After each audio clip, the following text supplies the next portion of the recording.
জানো তো, আজ সকালবেলা যখন হসপিটাল থেকে ফোন এলো যে 2 ঘন্টার মধ্যেই বোন আসছে ছোটো পুচকিকে নিয়ে বাড়িতে।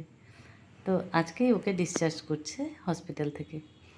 তো হঠাৎ করে আমি কিভাবে ঘর সাজাবো বুঝতে পারছিলাম না। ওখানে তো আর এখানকার মতো নয় যে আমি গিয়ে দোকান থেকে নিয়ে আসবো, তা তো নয়। বোন বা বোনের হাজব্যান্ড ছাড়া তো একা বেরোতে পারি না। তো যা ছিল ঘরে তাই দিয়েই একটু আমরা ঘরটা সাজিয়ে নিলাম। তো জানো, ঘর সাজানোতে বড় মেয়ে কিন্তু ভীষণ হেল্প করেছে, যেহেতু দিদি হয়ে গেছে। তো এই দেখো ওরা চলে এসছে। তো আমরা সকালে আমি স্নান টান করে একটু পুজো দিয়ে নিয়ে তো ওদেরকে, এই যে দেখো আমাদের মিষ্টি সোনামা চলে এসছে। দিদিয়া কিন্তু ভীষণ খুশি। আমার পাশেই দেখো কীরম নাচানাচি করছে যে আজকে বোন আসবে। তো বোনকে যখন আমি ঘরে ঢোকাচ্ছি তো আমার নিজের ছোটোবেলার কথা মনে পড়ে গেল। তোমরা জানো আমি আর বোন কিন্তু 15 বছরের ডিফারেন্স। বোন যখন আসে তখন আমি ক্লাস 8-এ পড়ি।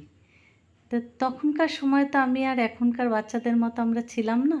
আমি বুঝতেই পারিনি মা আমার জন্য বোন বা ভাই আনবে।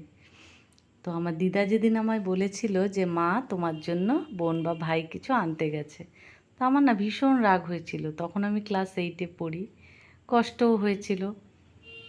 তো মা যখন বোনকে নিয়ে এলো, আমি কিন্তু জানো দেখতে যাইনি, মার রুমে ঢুকিনি, মার সাথে বেশ কিছুদিন কথা বলিনি। এই ঘটনাটা আমি, বোন, আমার মা, আমাদের বাড়ির লোকেরাই জানে, আজকে তোমাদের সাথে শেয়ার করছি। তো আমি বেশ কিছুদিন মায়ের রুমে ঢুকিনি। তো মাও 2-1 দিন আমায় ডেকেছিল, পরে কিন্তু আর সেরমভাবে জোর করেনি।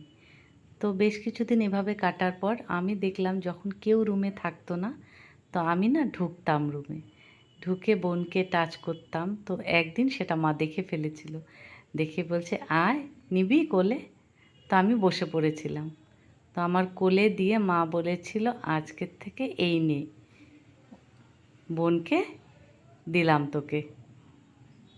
তো জানি না মা কী হিসেবে সেদিন কথাটি বলেছিল। তো সত্যি সত্যি আমার কাছে দিয়ে গিয়েছিল।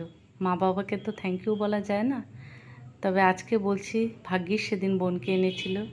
নইলে পৃথিবীতে মানে আমাদের মা বাবা তো খুব কম বয়সে চলে গেছেন, হয়তো সেই জন্যই বোনকে এনেছিল যাতে আমার একজন সাথী থাকে।